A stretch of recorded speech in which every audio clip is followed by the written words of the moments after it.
Muchas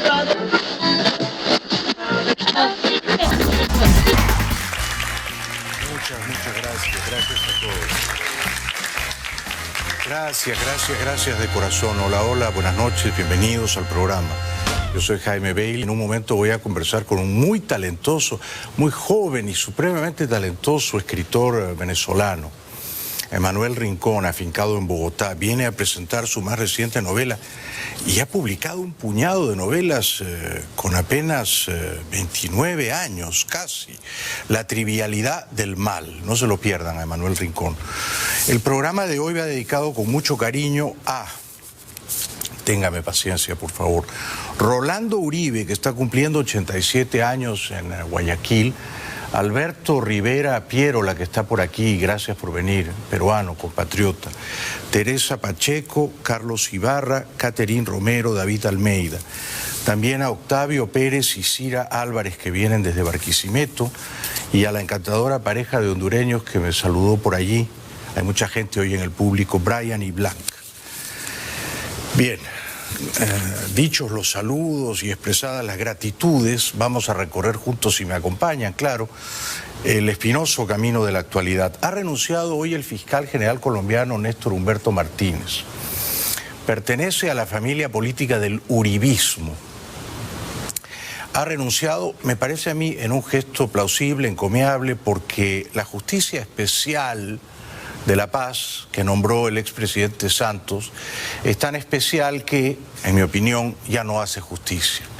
Y entonces ese tribunal extraordinario ha decidido que el terrorista de las FARC, Jesús Santrich, sea liberado de la cárcel de La Picota, donde había pasado poco más de un año, y no sea extraditado a los Estados Unidos. En protesta por esa decisión ha renunciado el fiscal Martínez. Este desafío al orden jurídico no será refrendado por el suscrito. Mi conciencia y mi devoción por el Estado de Derecho me lo impiden. Por ello, he presentado renuncia irrevocable al cargo de Fiscal General de la Nación. Exhorto a la ciudadanía a movilizarse con determinación por el restablecimiento de la legalidad en Colombia y la defensa de la paz. El problema es que en Colombia hay dos justicias, ¿no? La justicia ordinaria, la justicia de siempre, y la justicia extraordinaria, oportunista, circunstancial, subordinada al poder político que creó el presidente Santos. Esa otra justicia extraordinaria ve con sospechosa complacencia a los terroristas de las FARC. Este Santrich estaba preso por haber seguido coludiéndose en operaciones de narcotráfico después de firmar el acuerdo de paz. Es decir, unos meses después de firmado el acuerdo de paz y de haber prometido que no seguiría delinquiendo, Santrich fue sorprendido. Lo grabaron conspirando para enviar cocaína que tenían escondida en madrigueras en Colombia a México, conspirando con socios mexicanos para seguir dedicado al pingüe negocio del narcotráfico. Las pruebas eran abrumadoras contra él, sin embargo la justicia extraordinaria, la justicia especial, que ya digo, es tan especial que no hace justicia, que termina siendo injusta, lo ha liberado y ha cerrado la puerta de la extradición. Es una lástima. Y de esto tiene la culpa, creo yo, el expresidente Santos, que fue extraordinariamente benigno, benévolo con los terroristas de las FARC y les dio a todos unas jubilaciones envidiables. Hace minutos nada más el dictador venezolano Maduro se descolgó en televisión, estaba irritado porque hoy el Departamento de Transporte de este país ha decidido que no habrá más vuelos comerciales ni de carga entre Estados Unidos y Venezuela. Maduro decía que era una agresión y una locura contra su país. Ilegal, que viola todo el derecho y las convenciones internacionales de protección de embajadas y consulados por parte del gobierno de Estados Unidos contra la sede de nuestra embajada en Washington, D.C. Verdaderamente un exabrupto, y el mundo tiene que tomar apuntes sobre el exabrupto de la violación en Washington, capital de los Estados Unidos de Norteamérica, de la Convención de Viena del Derecho Internacional de inviolabilidad e inmunidad absoluta del espacio de las embajadas, como es el caso de la Embajada de la República Bolivariana de Venezuela en Washington. Es inviolable, intocable. Bueno, el rey de los exabruptos y de los dislates y las pachotadas, que es el palurdo, el pasmarote de Maduro, se permite amonestar al gobierno de los Estados Unidos por echar de la embajada venezolana en Washington a un puñado de intrusos, ni siquiera me atrevo a decir mercenarios. Yo sospecho que están tan confundidos que ni siquiera cobran por entrar ahí a hacer propaganda política a favor del régimen de Caracas. Estados Unidos reconoce como presidente de Venezuela a Guaidó, por consiguiente reconoce como embajador de Venezuela en Washington a Vecchio, por consiguiente la embajada tiene que ser ocupada por Vecchio y no por algunos vecinos del barrio de Georgetown, la mayoría de ellos ya jubilados, que tienen todo el derecho del mundo de estar desinformados y de simpatizar con la dictadura de Caracas, pero no de ocupar ilegalmente la embajada que debería ocupar el embajador Carlos Vecchio. Este es otro momento de Maduro, hace minutos nada más. No puede ser tocada, no puede ser allanada, no puede ser tomada. Ningún juez de los Estados Unidos puede ordenar su desalojo. No puede ordenar su desalojo. Es territorio venezolano en los Estados Unidos, como lo es la embajada de los Estados Unidos en Caracas, que es inviolable, intocable, y nosotros respetamos escrupulosamente el derecho internacional. Así que el profesor Samuel Moncada ha hecho una denuncia en el propio corazón de la Organización de Naciones Unidas. Y estamos llevando esta denuncia a todas las instancias internacionales, a todos los gobiernos del mundo, que tomen nota, que tomen apunte. Bueno, es risible, ¿no? Es pintoresco que un dictador probadamente safio, chapucero, matonesco como Maduro hable del derecho internacional y advierta a los jueces, a los tribunales de este país de lo que deben o no deben hacer, ¿no? Él cree que así como los jueces venezolanos, generalmente por temor, que es un sentimiento humano comprensible, se hincan de rodillas ante él cree que puede dar órdenes también aquí a la justicia de este país. Está confundido como mínimo el dictador venezolano y los intrusos han sido echados por la policía como correspondía. No tenían ningún derecho de entrar a las bravas a la embajada venezolana en Washington. Ninguno, absolutamente ninguno. Este es otro momento insufrible, tóxico. Por favor, ténganme compasión del palurdo Maduro. Que vean la violación, cómo se expresa la desesperación, el odio, la locura en que ha caído el gobierno de Estados Unidos contra la República Bolivariana de Venezuela. Es una verdadera locura y así lo denuncio ante el mundo. Debe respetarse la inmunidad y el espacio territorial de la Embajada de Venezuela en Washington.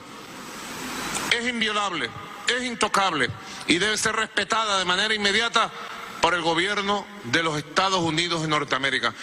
No se había visto tanta bajeza. Es curioso porque además en su país, donde gobierna Manu Militari, Maduro no respeta el espacio territorial de los individuos, ¿no?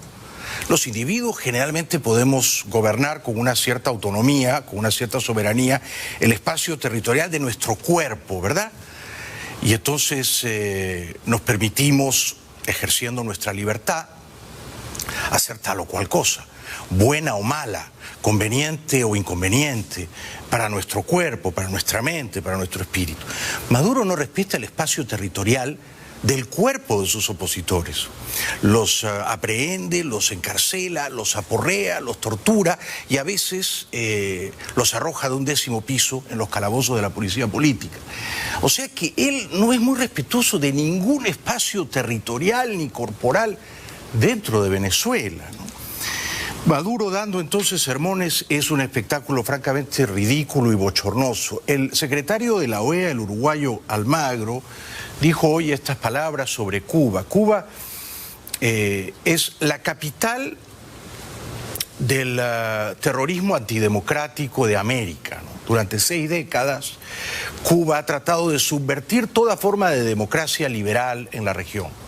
Y a veces ha tenido éxito, por supuesto, ¿no? Tuvo éxito colonizando mentalmente al espadón de Chávez y convirtiendo a Venezuela virtualmente en territorio cubano. Con la crisis en Venezuela quedó en evidencia que Cuba no solamente reprime a sus ciudadanos, sino que exporta la experiencia y gestión de la represión a Latinoamérica. La situación de Cuba no es normal y la exportación de su modelo represivo debería hacer sonar la alarma en todos los estados democráticos. Pero el mismo miedo que Cuba usa para controlar a su propia gente, lo ocupa para intimidar y manejar a la comunidad internacional a su conveniencia. Es curioso porque mucha de la gente que se espanta ante la posibilidad de que Estados Unidos pueda usar de forma selectiva la fuerza militar para libertar a los hermanos venezolanos, no dice ni pío para condenar que en Venezuela hay un ejército irregular de 20, 22 mil, 25 mil espías cubanos del G2. Algunos posan como maestros o entrenadores deportivos o médicos, pero hay allí una tropa invasora de cubanos. Nadie dice nada. O dicen, bueno, fueron invitados por Chávez y Maduro. Pues resulta que ahora el presidente constitucional Guaidó está invitando, lo va a hacer en los próximos días, a unas misiones exteriores de paz para socorrer a los venezolanos.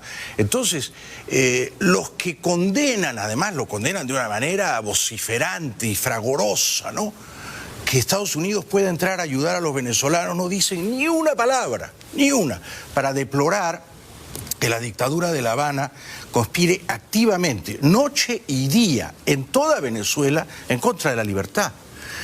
Dicho lo cual, el impresentable general Padrino, que a punto estuvo de plegarse a la Operación Libertad el pasado martes 30 de abril, que comandaron López y el presidente Guaidó, pero se achantó, se acobardó, dejó pasar una oportunidad histórica para redimirse de su oprobio y abrazar, aunque sea tardíamente, el honor. El general Padrino dice que los venezolanos desean la libertad y la paz. Y como pueblo queremos democracia, y como pueblo queremos libertad, y como pueblo queremos vivir en paz. Queremos que nuestro pueblo, nosotros mismos, que estamos vestidos de verde, que somos pueblo y que también estamos recibiendo las consecuencias del criminal bloqueo que nos tienen, bueno, creo que han conseguido el efecto contrario. Nos han conseguido nucleados, nos han conseguido unidos, nos han conseguido persistentes, insistentes y muy tercos en la necesidad de que esta patria Venezuela permanezca libre, independiente, soberana. Bueno, este fantoche, este petimetre de el general Padrino, yo he hablado con su maestra de inglés, le tomó un año, 8 horas diarias de clases, para que Padrino supiera hablar más o menos entre 20 y 28 palabras en inglés. O sea, es un hombre que tiene el cerebro principalmente deshabitado, ¿no? Y entonces Padrino dice que los venezolanos quieren la libertad y la paz. Exactamente, eso es correcto. Y él es un estorbo en el camino a la libertad y la paz, y entonces tiene que ser removido. ¿De qué manera? Yo creo que usando decorosamente la fuerza, puesto que él no se ha salido del camino cuando pudo, habrá que sacarlo a empellones, ¿no? Padrino ha pasado ya a la historia, no universal, porque no a tanto no llega, pero venezolana de la infamia, ¿no? Como han pasado también estos dos caballeros, Cabello y su lugarteniente leal, dócil, sumiso, casi diría baboso, Carreño, que no es el autor del manual de Carreño, ¿no? Porque este Carreño es maleducado y grosero. Los dos, y yo no sé por qué, quizás estaban alicorados, ¿no? Quizás salían de un meretricio, de una cantina y tenían la testosterona elevada. Quizá querían disuadir a los invasores de Venezuela y entonces querían hacer alarde de una virilidad, de un machismo, ¿no?, frente a sus apandillados, se pusieron a hacer ejercicios militares. Los dos no están en buena condición física, yo tampoco, desde luego, pero yo no me atrevería a hacer lo que ellos hicieron el pasado fin de semana. Y lo hicieron a expensas, claro, de su propia reputación, porque la gente que grababa esto y lo veía tenía que contener las risas, ¿no? Primero saltaron entre neumáticos, ya lo verán ustedes, no era fácil. Luego se colgaron de una soga, muchos no alcanzaron a trepar. Y después siguieron haciendo cosas raras, por ejemplo, reptar entre el fango. Miren ustedes, por favor.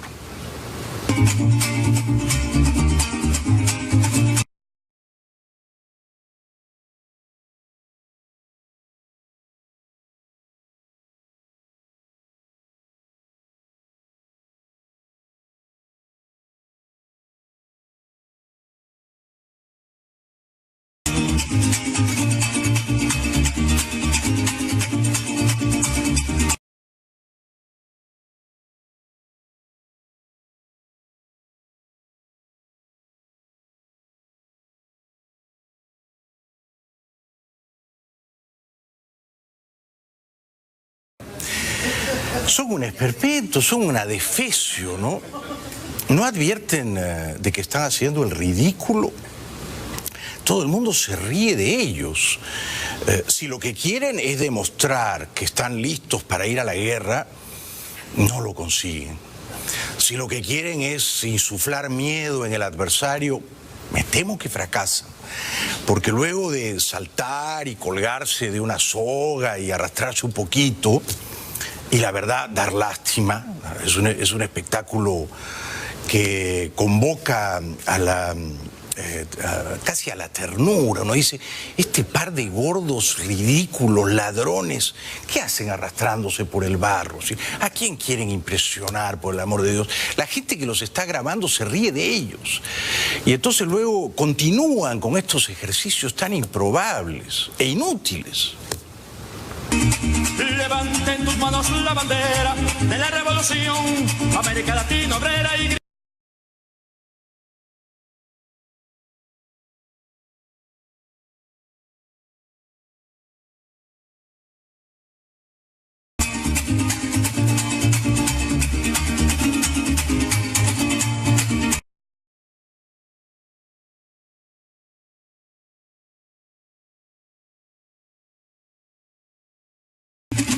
Los obreros de América Latina te dicen, gringo, go home. Por Dios, Carreño de camuflaje, saltando una valla y cayendo sobre un trigo, una paja, un pesebre navideño, es una cosa... ¿Por qué hacen eso? ¿Por qué? Porque tienen que reflexionar, ¿no? Realmente están haciendo el ridículo.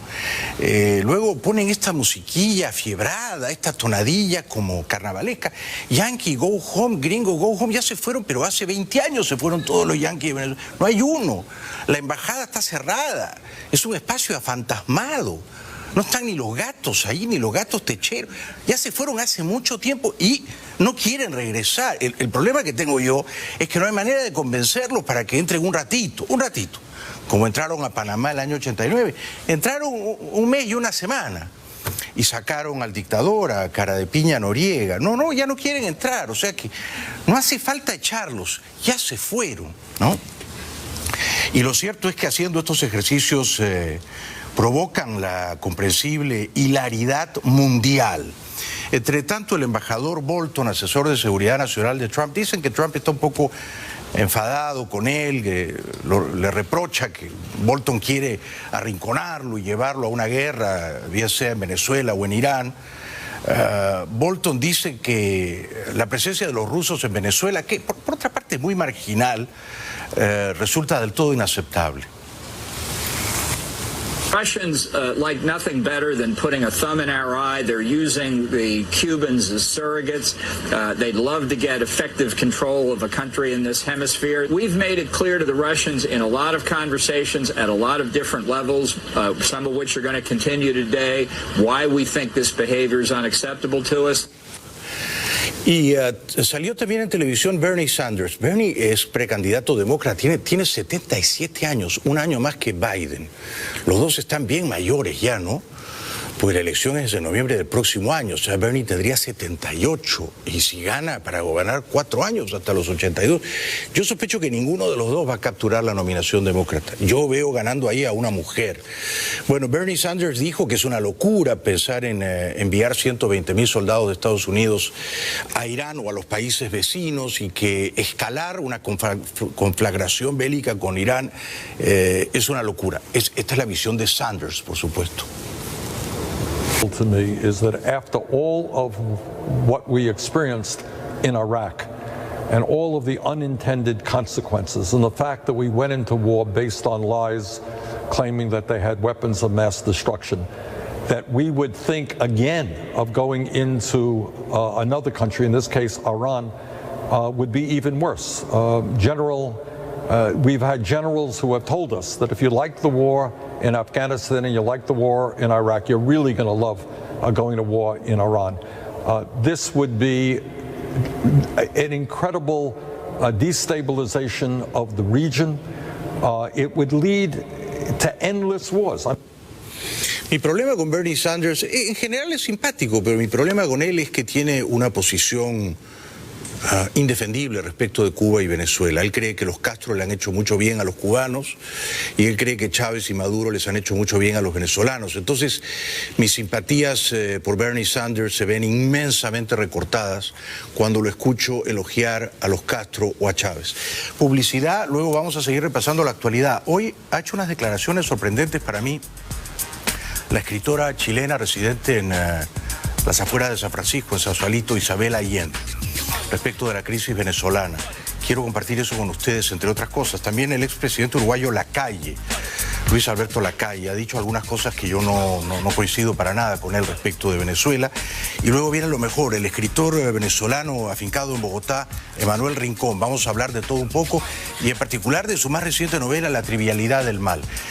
Antes de la pausa les recuerdo que, ya ustedes lo saben seguramente, si quieren comer rico aquí en Miami hay un restaurante que me permito recomendar con entusiasmo.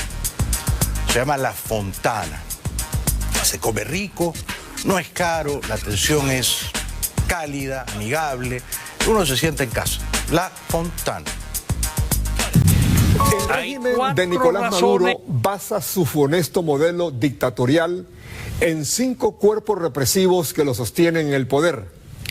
En primer lugar están los colectivos de encapuchados que recorren Caracas en motocicletas, pintando con grafiti mensajes atemorizantes. Luego está la Guardia Bolivariana y la Policía Bolivariana, que son expertos en disparar perdigones y gases lacrimógenos a los manifestantes opositores para dispersarlos. La Fuerza de Acciones Especiales, que es la FAES, está formada por encapuchados con armas de guerra. Estos trabajan en las barriadas que se han alzado contra el régimen. Son expertos en controlar los grupos de apoyo popular antichavistas. Luego está el órgano de contrainteligencia militar, el DGCIM. Es un cuerpo torturador. Torturan a todos los oficiales sospechosos o que los encuentren vinculados a cualquier movimiento democrático. Y el SEBIN, que es muy reconocido por hacer la vigilancia doméstica de los ciudadanos, integrado por los servicios de inteligencia cubanos. La dictadura de Maduro se afianza a través de la intimidación que provocan estos cuerpos en todos los ciudadanos que se oponen a la dictadura. La dictadura de Maduro es un régimen oprobioso que ha llevado a la miseria a Venezuela. El 96% de las empresas venezolanas que operaban en el país ya desaparecieron o han reducido su producción. Datos confirmados revelan que 4/5 partes de las empresas han desaparecido y las empresas que han logrado sobrevivir apenas están operando con un 18% de su capacidad instalada. En estas condiciones Venezuela es un país quebrado por el chavismo. Así son las cosas, y así se las hemos contado el miércoles 12 de junio de 2019.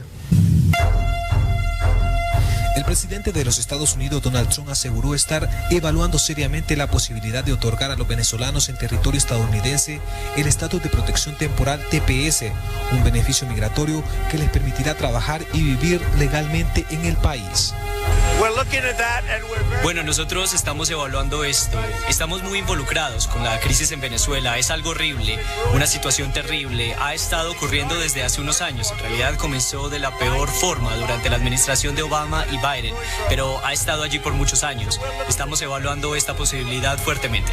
El gobierno de los Estados Unidos ya había dicho que estaba evaluando esa posibilidad, pero es la primera vez que Trump se pronuncia sobre el asunto. Senadores del Congreso estadounidense se ven optimistas ante esto que podría ser de beneficio para miles de venezolanos.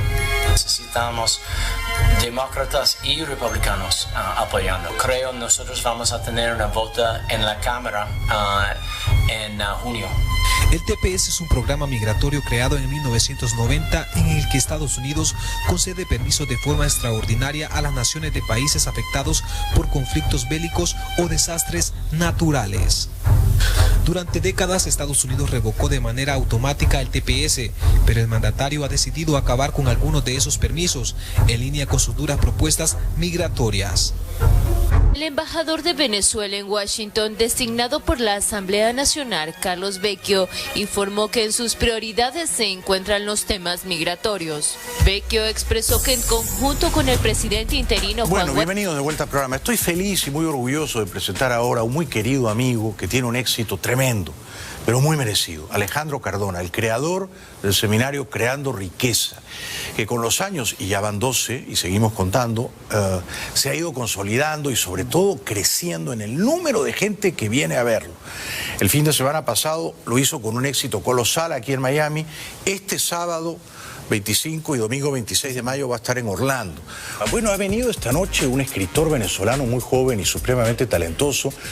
No ha cumplido todavía 29 años y ha publicado ya 5 novelas. Su más reciente novela, y el título es muy bonito, ya se lo dije, se titula La trivialidad del mal. Ha salido en Venezuela, en Colombia, y va a salir, me parece que pasado mañana viernes por aquí. La va a editar Sudaquia. Él es Emanuel Rincón. Un aplauso para él, por favor. Bienvenido, bienvenido. ¿Tú vives en Bogotá, Emanuel? Sí, vivo en Bogotá. ¿Hace cuánto tiempo? Casi 2 años. Sí. ¿Y te ha tratado con cariño Bogotá? Sí, no me puedo quejar. ¿Dónde naciste tú? San Cristóbal, la cuna de las protestas.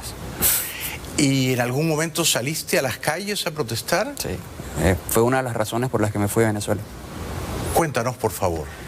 Bueno, de hecho, La trivialidad del mal es una novela que está basada en la protesta del 2014 en Venezuela. Tú debes recordar muy bien que duramos 3 meses asediados, completamente bloqueados, únicamente en nuestro estado. El problema es que nosotros en el Táchira sufrimos de una realidad paralela o distorsionada al resto de Venezuela. ¿Por qué? Porque nosotros en el 2014 pensábamos que ya el régimen iba a acabar. Porque nosotros duramos 3 meses encerrados, luchando con la Guardia Nacional, etcétera.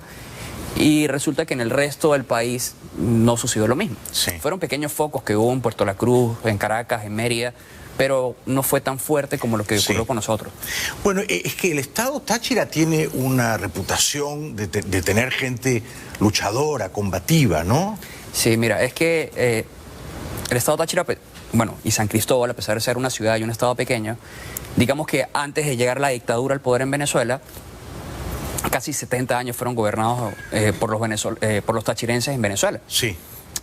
Lo que es Acción Democrática, y también hubo dictaduras como fue Marcos Pérez Jiménez y Juan Vicente Gómez. Pero digamos que el Estado Táchira siempre ha tenido como que esos contrastes. Ha sido una ciudad pequeña que siempre su gente se ha impuesto en la geografía nacional.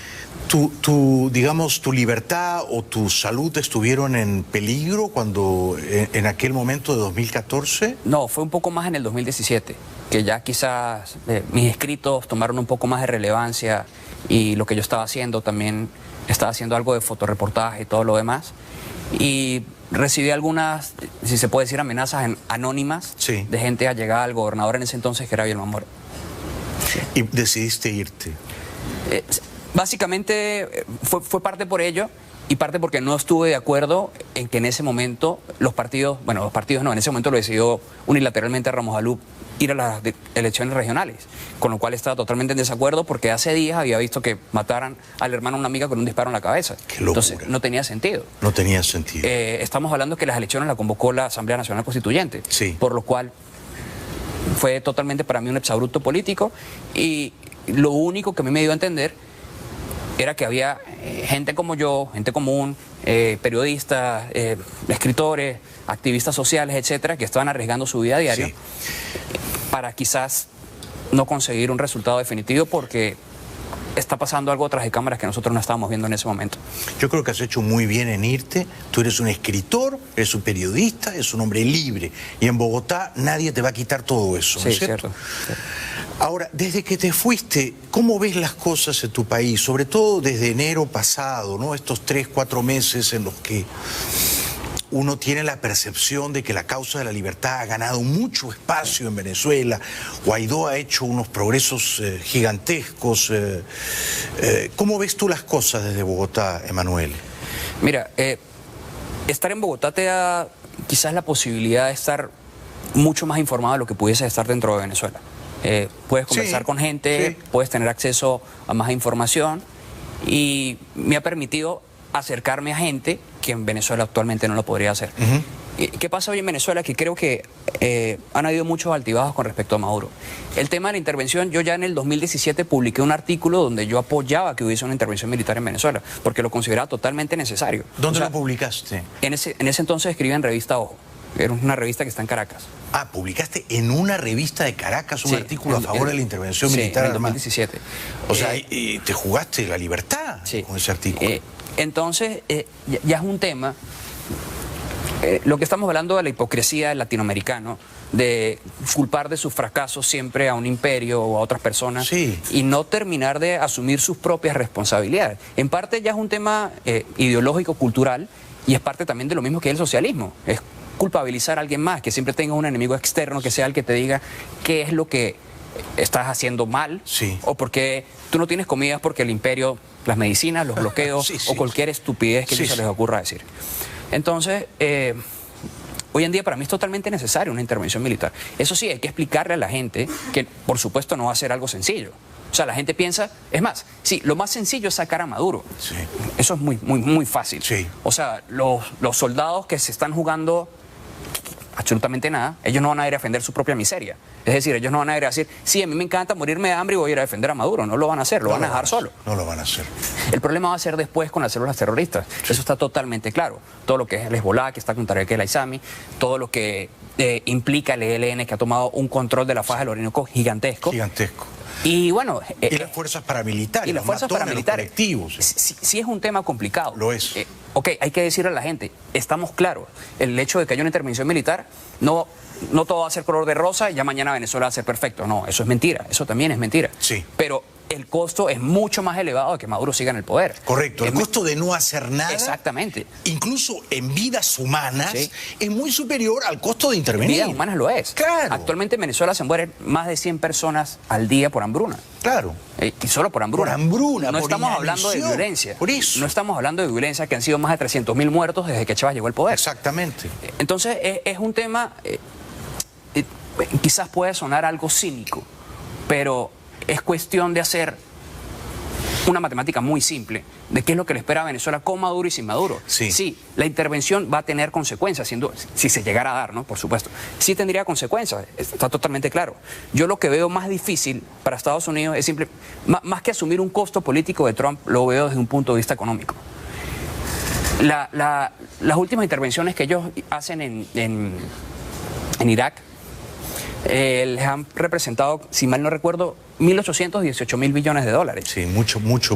Sí, es dinero. Las guerras son caras. Es dinero y no sabemos cuánto tiempo. Tú dices, en Panamá sí, en Panamá duraron 40 días. Yo creo que Estados Unidos tendría que quedarse en Venezuela más tiempo. Porque hay muchas fuerzas paramilitares. Hay muchas fuerzas paramilitares. Pero perdona que te interrumpa. Sí, muy interesante toda la descripción que hace de esto. Pero cuando Isabel Allende dice que Estados Unidos quiere entrar por el petróleo, ¿por qué lo dice? ¿Cuál es tu interpretación de eso? Disculpa que lo diga así, pero es estupidez humana.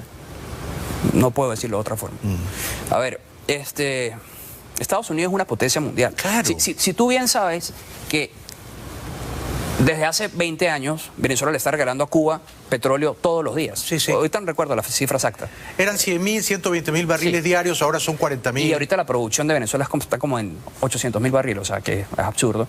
Correcto. Y además de ello, el único socio comercial que le ha pagado a Venezuela dinero, así que te dice, sí, mira, yo te voy a pagar el petróleo que estás dándome, es los Estados Unidos. Exactamente. Entonces, es ridículo, estás atacando a la única persona que te está dando de comer, o sea, literalmente. Sí. Y estás defendiendo al que te está desangrando. O sea, es un síndrome de Estocolmo a gran escala. A gran escala. ¿Y por qué crees que esto que tú ves con tanta lucidez, que hace falta una intervención usando apropiadamente la fuerza para liberar a tu país, por qué crees que cuando le preguntan a Macri, a Piñera, al propio Iván Duque, a Bolsonaro, todos los cuales quieren efectivamente liberar a tu país, dicen no, un ratito, el Grupo de Lima, con la fuerza, no estamos de acuerdo con usar la fuerza? ¿Por qué, Manuel? Yo pienso que cada país tiene sus características muy peculiares.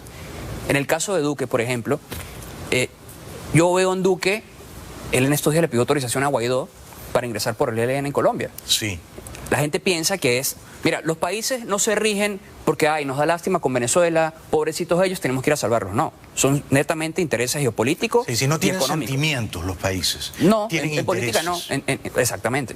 Entonces Duque, naturalmente, él lo que no quiere, él previendo una caída de Maduro, no quiere que el ELN regrese a Colombia a hacer las fechorías que han hecho durante tanto tiempo. Sí. Es mucho mejor ir a capturarlos allá en Venezuela. Sí, sí. Sobre Macri, bueno, Macri tiene un problema gigante en Argentina económico. Y tiene elecciones en octubre. No cabe ni mencionarlo. Yo pienso que Piñera, además de los que ya están en el eje norte, ha sido uno de los más fuertes en cuanto a apoyar a Guaidó. Sí. Quizás son temas también internos, ¿sí me entiendes? O sea, en la misma Venezuela pasa. En la misma Venezuela los políticos no se atreven a pedir frontalmente que haya una intervención militar. No se atreven.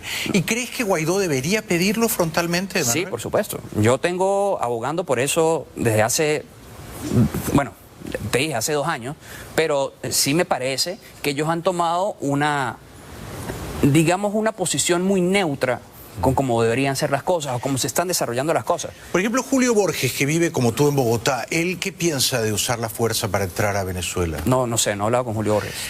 ¿Y tú crees que como periodista... Pero en público digamos, su lenguaje corporal y lo que ellos establecen no es eso.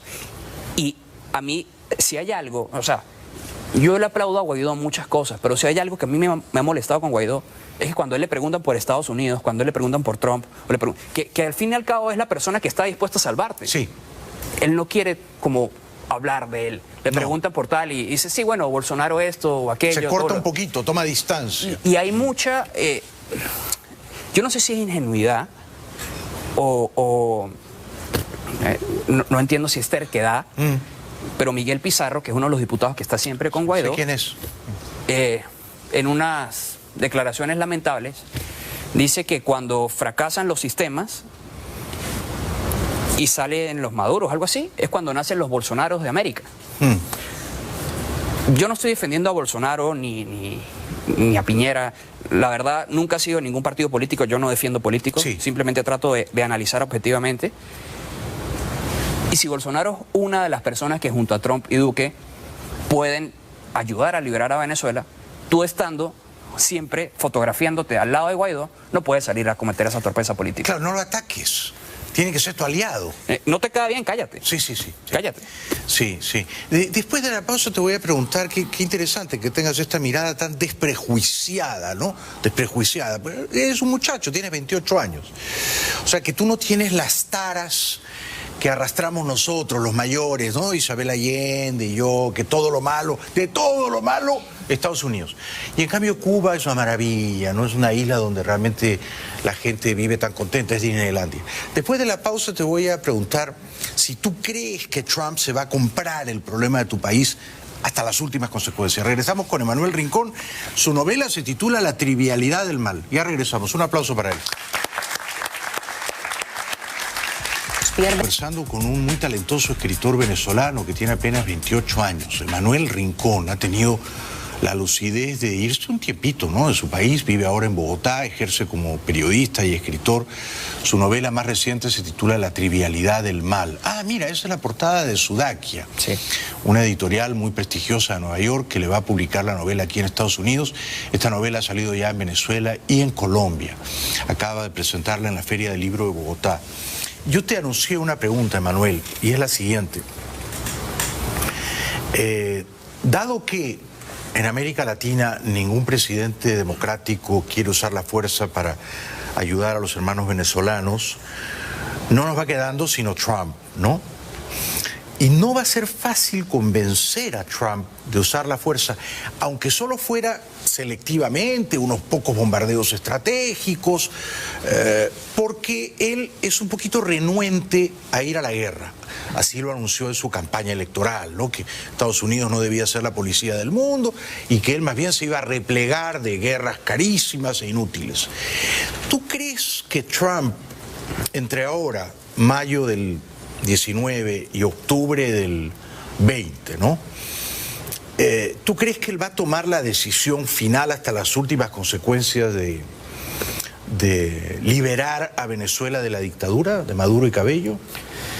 Mira, yo pienso que hay mensajes encontrados y que realmente para nosotros es imposible precisar cuáles son los verdaderos deseos de Trump.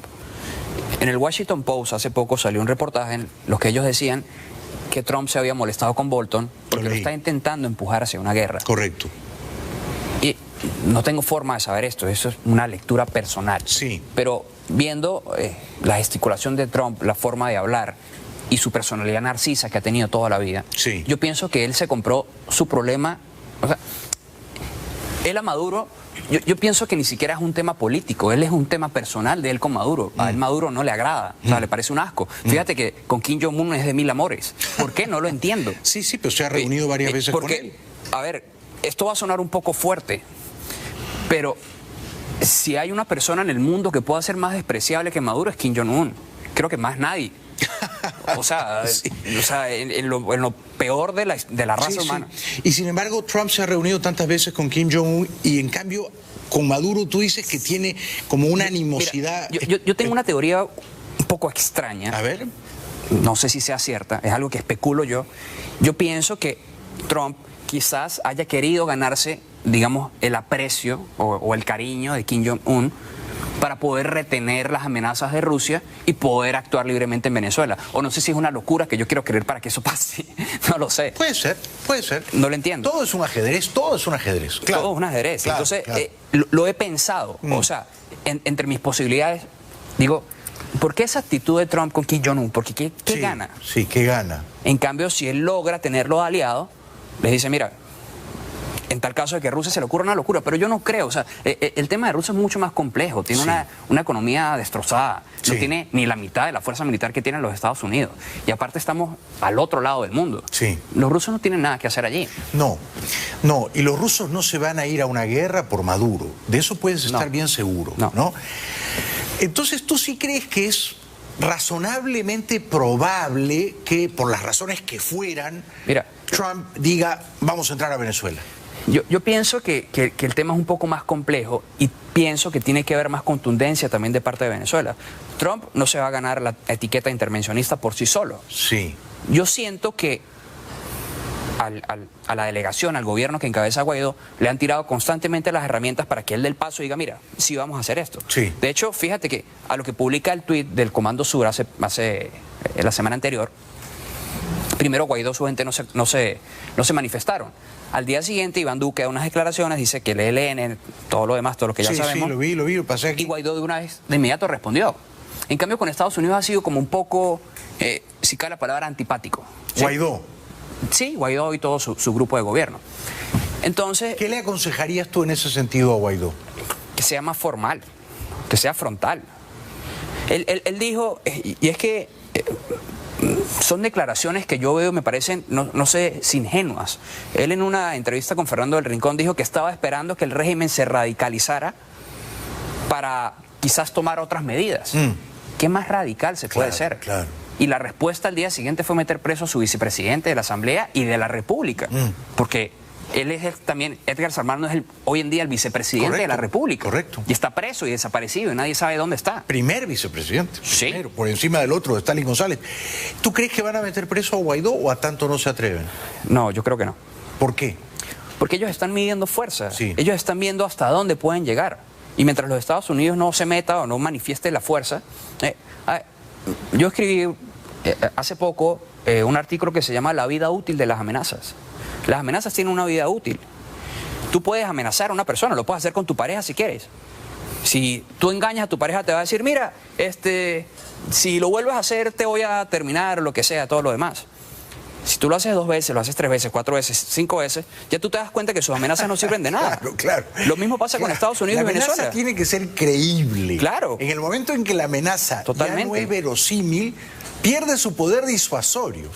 Totalmente. Y ya el poder de amenaza se ha perdido por completo. Sí, entonces lo que tú sugieres, por un lado, es que Guaidó sea más... Que no tema en decir que él está esperando la cooperación de los Estados Unidos. Claro. Porque es la única forma... Mira, en Venezuela solamente hay 4 escenarios por los cuales podemos salir de Maduro.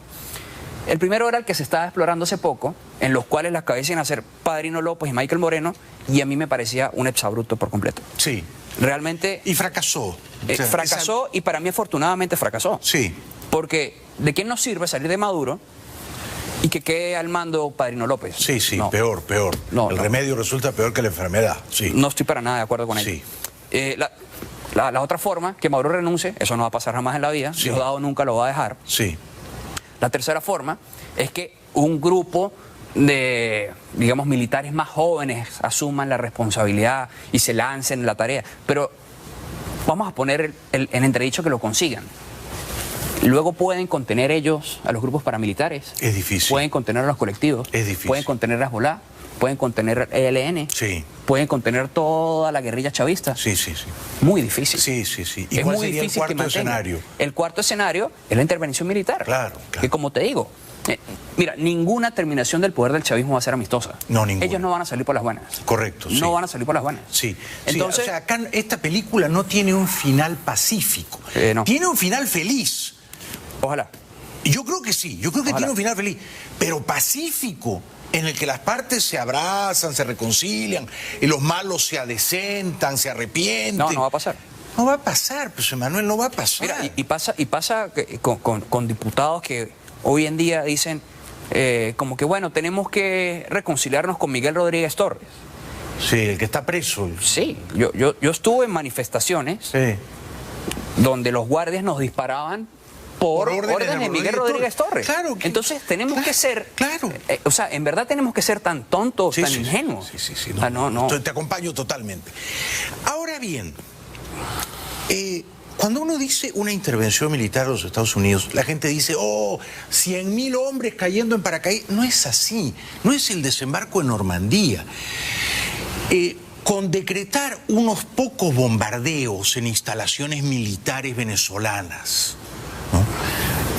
Bombardear los pocos cazabombarderos que todavía pueden levantar vuelo, porque la mayoría están averiados. Sí. Bombardear los búnkers, o sea, unos objetivos bien escogidos, Emanuel, sin necesidad de poner tropas en tierra, una invasión a la antigua. De repente con eso basta, en un fin de semana te los tumbas, ¿no? Mira, Jaime, hace poco yo me reuní con uno de los militares que desertaron a Colombia. Sí. En Cúcuta. Conversé un poco con ellos, le expliqué cuál era la situación de las Fuerzas Armadas dentro de Venezuela y los que están fuera del país. Ellos insisten en que ellos están esperando que se forme esta coalición para ingresar a Venezuela a recuperar la libertad del país. Y son 1.000 los que están en Colombia. Sí, son 1.000, es una gran cantidad. Sí. Pero si tú lo sumas con lo otro que hay, y ellos me lo dicen, y me muestran las conversaciones con los militares que están adentro.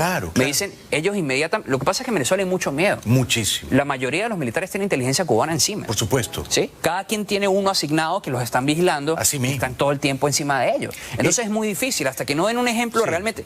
¿Qué pasó el 30 con la sonada de Guaidó López? Sí. Que ellos nunca mostraron fortaleza. No. Ellos... A ver... La única fortaleza fue liberar a Leopoldo López. Si tú vas a dar... Pero luego... si tú vas a dar un... Bueno, esto no sería un golpe de Estado. Si vas a acabar con la usurpación En este caso, lo primero que tenías que hacer era tomar los medios de comunicación. Sí. Tú no puedes comunicar por Twitter. Sí, estoy de acuerdo. Sí, ya tomamos el poder o lo que sea. Y tampoco puedes decir, los estamos esperando para restituir la democracia. Tú tienes que decirle, ya restituimos la democracia. Ya ganamos. Ya ganamos. En ese momento es una guerra totalmente psicológica. Es un tema de Pero ilusiones. para decir ya ganamos tienes que tener a Cabello y a Maduro presos, tienes que ocupar la televisión, tienes que ocupar Miraflores. No tienes que tomar todo el país, son golpes estratégicos. Claro. Y luego indultas a Leopoldo, Emanuel. Luego. Ya, para celebrar, pero no antes, ¿no? Sí. O sea que ahí fueron fallas estratégicas y comunicacionales. Sí. Te insisto, hoy en día la comunicación política es muy importante. Sí. Y me parece que los líderes políticos venezolanos que hoy han encauzado a través de los partidos y la Asamblea Nacional han sido a veces, vamos a decir, ingenuos, comunicando políticamente lo que se necesita para recuperar la libertad de Venezuela. Sí, pero vamos a la publicidad y seguimos, pues estoy apasionado contigo. Pero, a pesar de sus errores dictados por la inmadurez, por la inexperiencia, necesitamos a Guaidó. Sí, totalmente. Nuestro hombre es Guaidó.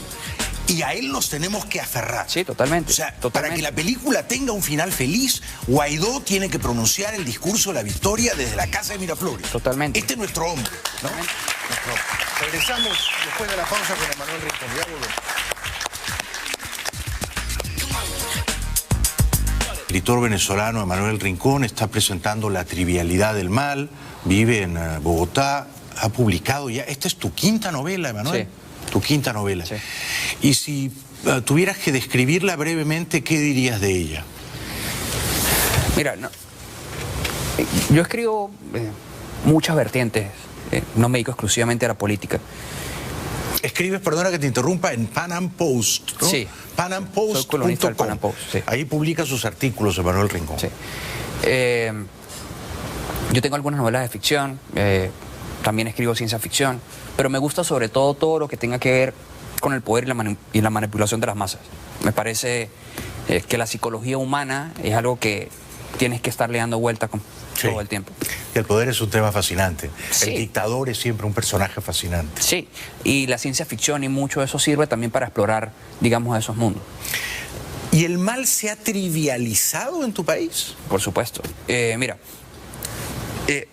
hay algo que puede sonar crudo, pero es real. Si yo te pregunto a ti hoy, dime el nombre de algún manifestante venezolano que hayan asesinado, ¿quién se te viene a la mente?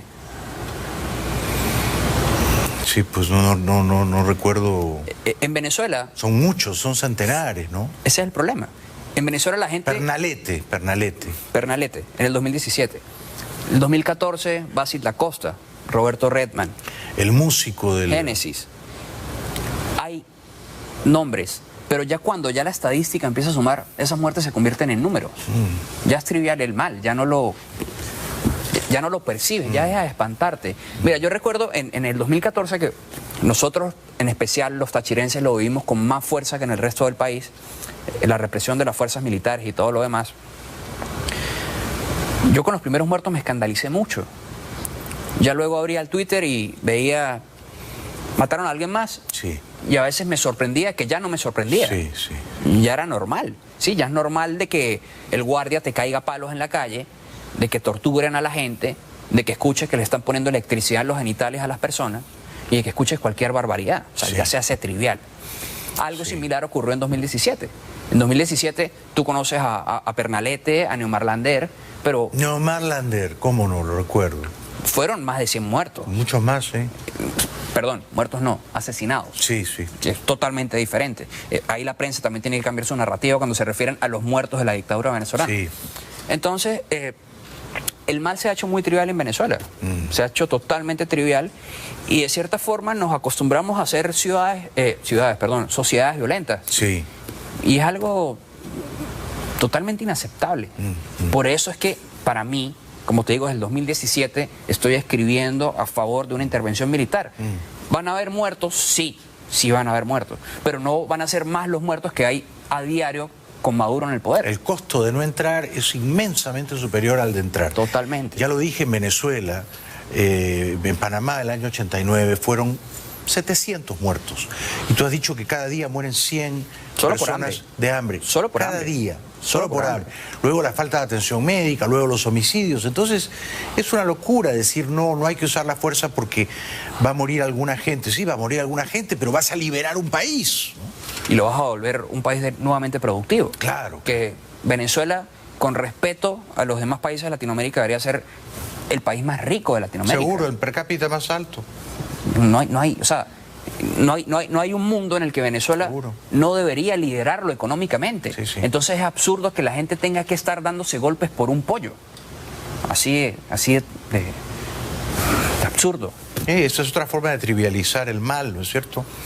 Comer un pollo no debería suponer un acto de violencia para nadie. Ayer o antier salieron unos policías, no recuerdo de qué ciudad, agradeciéndole personalmente a Maduro por haberles dado un pollo. ¿Puedes creer la bajeza o la miseria en la que tienes que caer por agradecerle a alguien porque te dé un pollo? La gente tiene que trabajar para comprarse sus cosas. Sí. Te agradezco profundamente, me he quedado muy impresionado. Eres, aparte de muy inteligente, eres muy valeroso en defender tus ideas y en desafiar la corrección política. Voy a leer con gran curiosidad tu novela La trivialidad del mal. ¿La vas a presentar acá en Miami? ¿Pronto? No, tengo prevista la presentación en Nueva York. En Nueva York. No sé luego qué otras cosas estemos tramando. No sé si a lo mejor haga alguna en Washington. Todavía estamos en eso. Perfecto. La trivialidad del mal está en Venezuela, está en Colombia, pronto va a estar aquí en Estados Unidos por Sudaki. Felicidades. Gracias, Jaime. Un aplauso para Manuel Rincón. Regresamos con lo último después de que la Asamblea continuará sesionando, a pesar de las provocaciones. El líder opositor Juan Guaidó, reconocido como presidente encargado de Venezuela por medio centenar de países, aseguró el martes que el Parlamento venezolano seguirá sesionando, pese a que su sede fue bloqueada como parte de una arremetida del gobierno de Nicolás Maduro. Hoy, y la denuncia es ante el mundo, significar que están tratando de cerrar por la vía de los hechos el Parlamento Nacional, única instancia legítima reconocida por el mundo. Ayer los cuerpos de seguridad de la dictadura no dejaron entrar ni a periodistas ni a parlamentarios. Hoy miércoles dejaron pasar a parlamentarios, no a periodistas.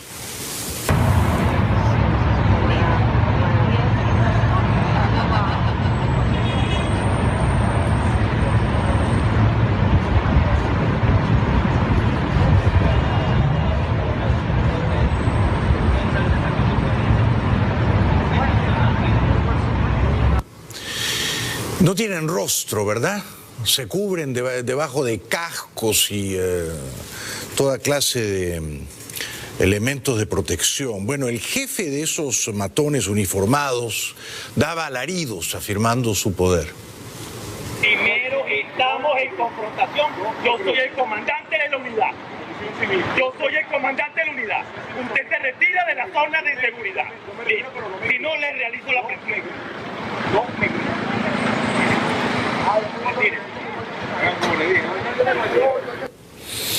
Llega el presidente Guaidó, sin dejarse arredrar por estos matones.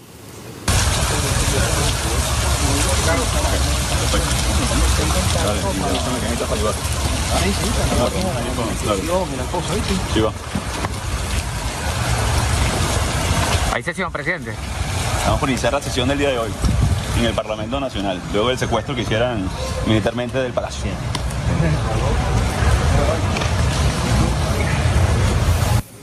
Y ya en el recinto de la Asamblea Nacional, esto dijo el presidente constitucional Guaidó. Han creído y han querido hacer ver que es a la fuerza. Han querido hacer ver que persiguiéndonos, encarcelándonos, asesinándonos, como Fernando, nos han detenido. Por el contrario, somos más. Estamos más organizados, más claros, con un plan, con una estrategia, con un plan país. Y no nos vamos a detener. Así que la victoria de la democracia, el ganar, tiene que ver con avanzar. Con continuar con la Operación Libertad, sí, que continúa, por cierto. Algún día, yo espero que pronto el presidente Guaidó va a estar sentado aquí en esta sillita. De todas maneras, eso vendrá pronto. Regresamos después de la pausa. para terminar, les recuerdo que el sábado 15 de junio voy a estar en la Feria del Libro de Madrid, en el Parque del Retiro, que es tan lindo, a las 7 de la tarde, presentando mi más reciente novela en clave de humor titulada Pecho Frío. Gracias por vernos, gracias al público maravilloso, a Juan Carlos, a Patricia y a Luis Alberto, que han venido desde Chaclacayo, Lima, Perú, el barrio de mi infancia. Chao, chao, hasta mañana. Chao, gracias.